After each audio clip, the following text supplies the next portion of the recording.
আজকে হচ্ছে রাঙা আলু দিয়ে রাঙা আলু আর বেগুন ভাজা, আলু পটলের রসা, লাল লাল ঝোল। দেখো বন্ধুরা কত সুন্দর কালার। দেখো, আর হবে লাউ দিয়ে বিউলির ডাল। এই আজকের মেনু। একটু বেরোতে হবে, সেজন্য তাড়াহুড়ো। এই হচ্ছে ভাত, তাই একটু তাড়াহুড়ো আছে আজকে, একটু তাড়াহুড়ো বেরোবো।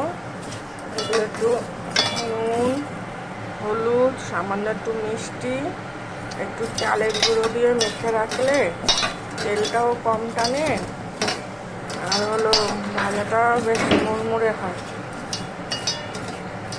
আর এটা হয়ে যাবে। একটু সামান্য গরম মশলা দেবো, একটু ঘি দেবো, তাহলেই হয়ে যাবে কমপ্লিট। তাই হয়ে এসছে রান্না। ঠিক আছে।